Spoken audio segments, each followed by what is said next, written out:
Hey guys, I'm Erik Voss, and this is a full breakdown of all the Easter eggs, references, and general interesting details that you might have missed in Sherlock Series 4, Episode 1, The Six Thatchers. And if you're new to this channel, we here at New Rockstars like to dig deep into visuals and dialogue and hidden details and meaning, basically doing our not as good version of what Sherlock does to pretty much everyone he meets. Now, I'm always down to talk about Sherlock and all the great winks to the character's history, and I know we're a little behind on this episode, but this is Sherlock, and it's always fun to go back and find stuff that you missed the first time around, so what the hell, let's do this. The game is on. So this episode opens with a prologue scene that neatly ties up things from the end of Series 3, His Last Vow, and last year's special episode, The Abominable Bride. But aside from clearing Sherlock from executing Magnuson, this scene also sets up some crucial information. For starters, notice how the first character that we get a full, clear shot of, and who's a seemingly periphery character that the script makes a point of telling us her name. What's your name?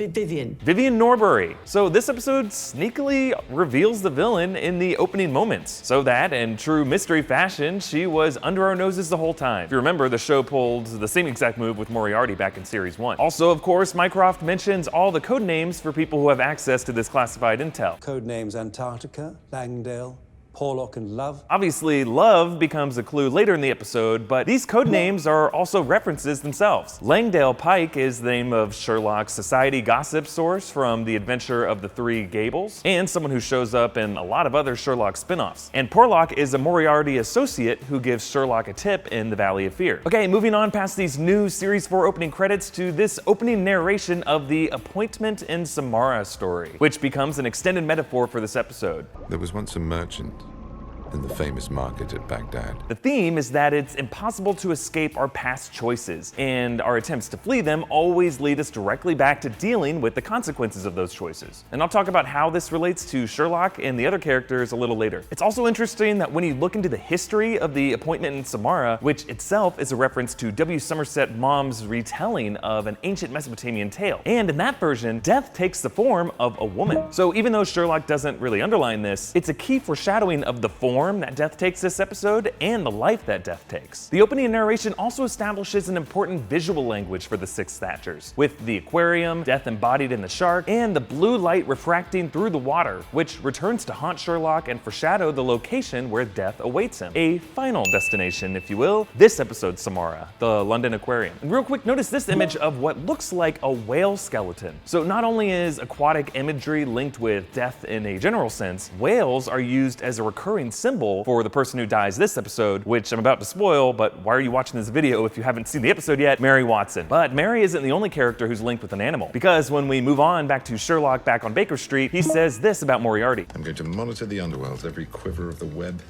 will tell me when the spider makes his move. So Sherlock has famously compared Moriarty to a spider, both in Sir Arthur Conan Doyle's The Final Problem, where he says he sits motionless like a spider in the center of its web, but that web has 1,000 radiations, and he knows every quiver of each of them. And then, of course, the adaptation of that quote in the show in The Reichenbach Fall. James Moriarty isn't a man at all.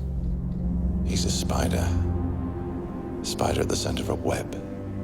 Criminal web with 1,000 threads, and he knows precisely how each and every single one of them dances. And then we get this montage of Sherlock solving crimes on Twitter, it looks like, which is a fitting update to the character now that we live in a time when governing is happening on Twitter, apparently. And naturally, there are a few winks here with the wrong thumb, possibly referencing the adventure of the engineer's thumb, and the fact that Sherlock has kept severed thumbs in his fridge in the past. There's also Sherlock telling John, It's never twins. which is a callback to the Abominable Bride episode. Because it's never twins. The circus torso could be a nod to The Adventure of the Veiled Lodger, which features a story where a circus performer gets disfigured by a lion. And then the Canary Trainer, of course, is one of Holmes's lost cases in Arthur Conan Doyle stories, and other authors have adapted this name as well. Also, notice how right before John and Sherlock rush off to Mary, who's going into labor, they're joking about, You can't arrest the jellyfish. now this is a real subtle foreshadowing of the final act in the aquarium, where Sherlock is seen flanked by jellyfish. So once again, when characters try to outrun their pasts and move on with their lives with with like a new baby, the specter of death, represented by aquatic imagery, looms over them. Another moment that hints at this is when Mrs. Hudson tries to take a family photo of them, but the picture won't come out. Similar to how this kind of foreshadowing device was used in the movie The Ring, this moment is implying that the Watsons will never embody the image of a happy family. Now, as Sherlock solves even more cases, we get even more winks with fresh paint to disguise another smell, being a reference to The Adventure of the Retired Color Man, where a man paints his house to cover up the smell of gas that he used to kill his wife and her lover. Also, the random line, "If dog can't swim, neighbor is the killer," seems very similar to Sherlock's text in the pilot episode, "If brother has green ladder, arrest brother." And then at the baptism, Sherlock pauses when he learns the baby's name, Rosamund Mary, obviously setting up the reveal of Mary's true name, Rosamund Mary.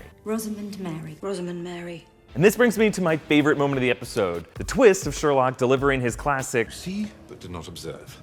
To you, the world remains an impenetrable mystery, whereas to me it is an open book. Hard logic versus romantic whimsy. That is your choice. You fail to connect actions to their consequences." Then the reveal that he's talking to the next generation of Watsons, Rosie. Do not throw the rattle.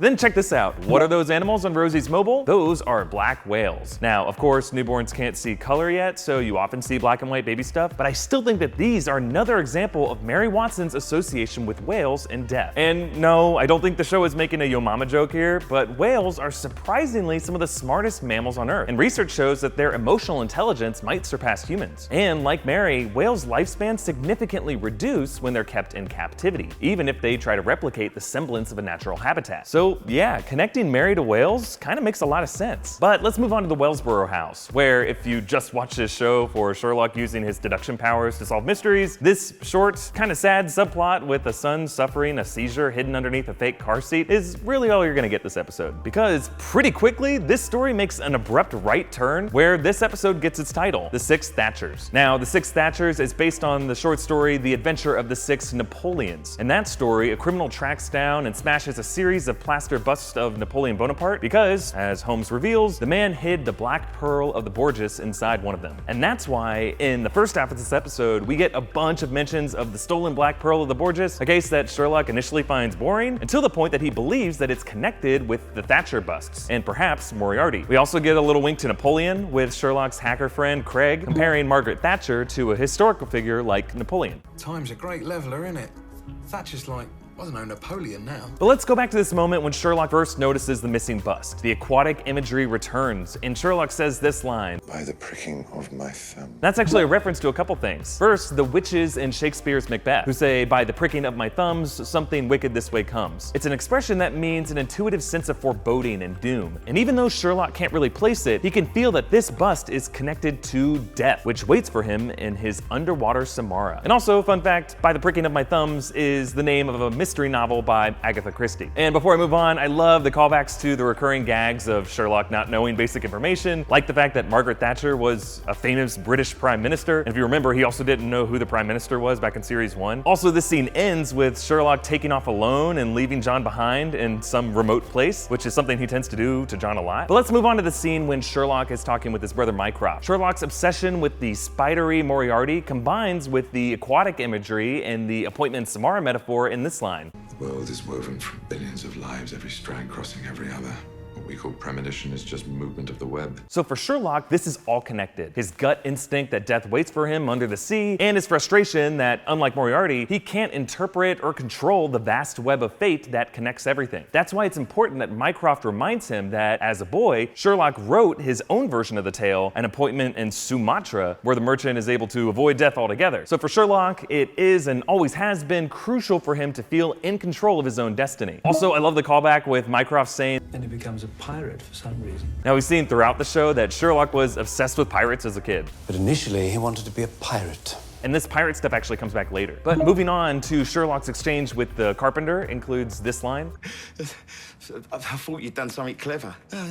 No, but now you've explained it. It's dead simple, isn't it? That's lifted directly from The Adventure of the Red-Headed League. Also, you may have noticed that it's ironic that Sherlock tells Lestrade to take the credit for the Six Thatcher case, even though Lestrade knows that John will blog about it anyway, and the credit will go to Sherlock. This is a nod to the more arrogant version of Lestrade in the short stories, who always demands credit for solving each case case, even though he didn't really do it, and the publishing of the short stories will end up undercutting his pride anyway. And then Sherlock enlists the help of Craig the Hacker and his dog, Toby, which is the name of Sherlock's dog in a few of the short stories. But that Toby was very different from this one. Like, he wasn't a bloodhound, and he was extremely helpful in tracking things down. Whereas this bloodhound, according to Stephen Moffat and Mark Gatiss, was completely unmovable. And this little scene with the dog motionless as like Mary straddles him, this was added after they realized how much of a diva this dog was gonna be. Now, notice this scene with John and Mary talking about their crying baby like she's the possessed girl from The Exorcist or the Antichrist boy from The Omen. Now, it might be a stretch, but I feel like this could be a subtle foreshadowing of the later reveal of Mary's name, Rosamund, because The Exorcist and The Omen are often grouped together with a third film about demonic kids, Rosemary's Baby. So I feel like the next reference Mary was gonna make is that this baby is crying so hard she's like Rosamund Mary's baby, right? Like, it seems like it could be more than a coincidence. Maybe I'm just reading into things. Okay, then later on, when Sherlock finds the final bust and AJ, who's Mary's mercenary ex-colleague, notice how the show places this fight in the pool. So this is a visual trick, a fake out. The whole episode up until this point has led us to believe that Sherlock will meet his doom in the water, but we know it's not gonna happen here, right? Like, we still have 50 minutes of this episode left, and this guy is kind of a nobody. But what it does tell us is that the whole mystery of the Black Pearl is, like many Sherlock mysteries, a total red herring. This is not Sherlock's final act or the underwater Samara that he's been dreading. This ocean goes way deeper, and Sherlock's excitement over solving this mystery is just really misplaced. So the second half of this episode focuses on the real story here, Mary's ghosts of the past coming back to haunt her. And even though some of you may have caught this when His Last Vow came out, the very decision to make the acronym on the memory stick AGRA is in itself a reference to Sir Arthur Conan Doyle's novel, The Sign of Four. Remember, that was an inspiration for the title of the Series 3 episode, The Sign of Three. That was the wedding episode. This book introduced Mary as a character. She's a woman who's seeking the AGRA treasure, which involves a map signed by 4 people, the Sign of Four. It was a pact to never betray each other. Similarly, this AGRA memory stick has a Sign of Four pact between these 4 mercenaries. And here, Mary calls Sherlock a dragon slayer, which is another callback to His Last Vow, where Sherlock wanted to go after Magnuson for blackmailing Mary to honor his vow to protect her, John, and their child. And then Mycroft compared Sherlock to The Dragon Slayer. But speaking of Magnuson, while Sherlock is knocked out, he sees a flashback of himself as a child, where you can see Sherlock wearing a pirate hat as well as their family dog, Redbeard, which is named after the famous pirate. And that memory of Redbeard was apparently one of Sherlock's pressure points that Magnuson kept in his mind. And I have a feeling that this memory, and specifically the dog Redbeard, is going to be important later this series. Okay, moving on. Mary's randomized journey around the world could be a callback to Molly's line during the baptism that the name Rosamund translates to Meets Rose of the World. And check out this Easter egg. The name on the passport is Gabrielle Ashdown. That's a reference to the 1970 movie, The Private Life of Sherlock Holmes, where Sherlock and a Belgian woman named Gabrielle used the alias of Ashdown while traveling, Gabrielle Ashdown. And actually, that movie contains an interesting exchange between Sherlock and Gabrielle about whether or not women can be trusted. So this comes right after Sherlock learns that Mary can't be trusted. Now let's talk about John. He's having an affair with E, the woman he met on the bus. Now, some people pointed out how the text chimes that we hear when John texts E in the kitchen versus when he texts her later that night, they sound a little different.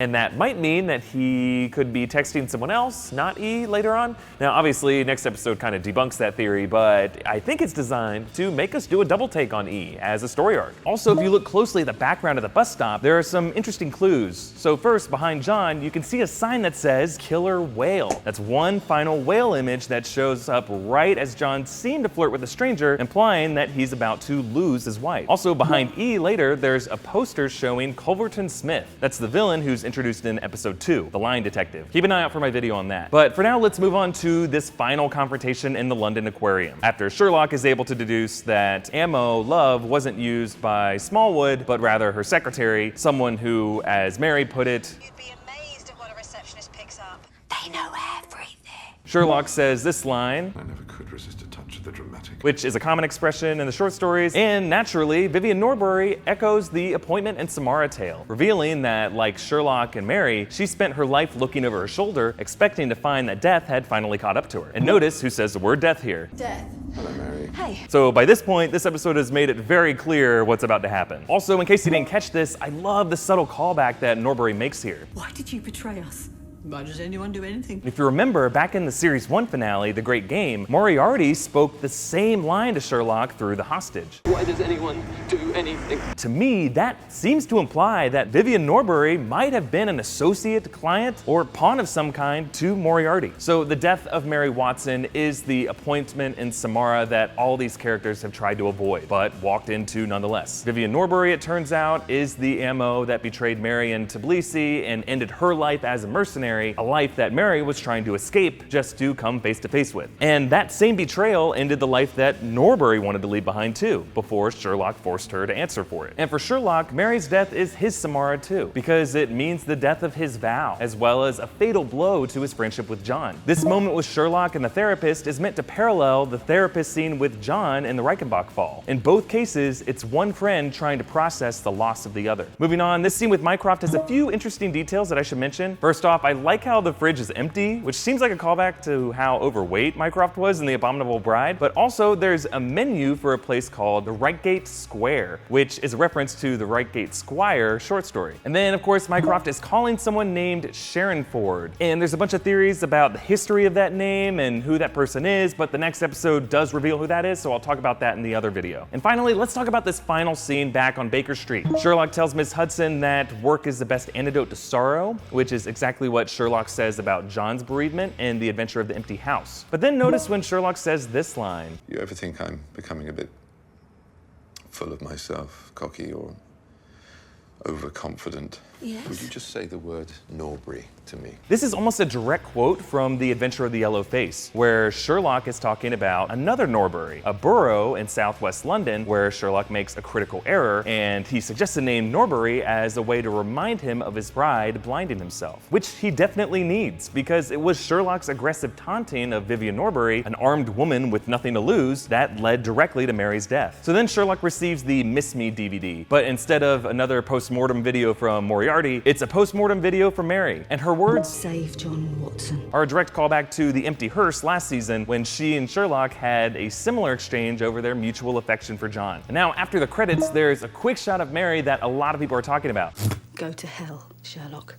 Now that could read as a joke, but the way Mary says it, it seems kind of serious. So what does she mean? Now there was a popular theory that said Mary could have been referring to Hell, Norway, which is a really small town in Norway and might have been a place that Mary visited during her world tour. And considering that this show does have a history of bringing people back from the dead, maybe Mary could be waiting for Sherlock there. And definitely if you watch next episode, characters coming back in different forms is never something to rule out. We will see. Okay, thanks for watching, and let me know what you think in the comments, and keep an eye out for my breakdown of the next episode, The Lying Detective. And please hit like and subscribe to New Rockstars and share this video with all your friends. You can also contribute to New Rockstars on Patreon. So thanks so much to all of our current donors. If you aren't currently a patron, we would love your support. You can hit me up on Twitter at EA Voss with any thoughts or theories that you have about Sherlock. You can also follow New Rockstars on Twitter at New Rockstars. All right, thanks for watching. Bye.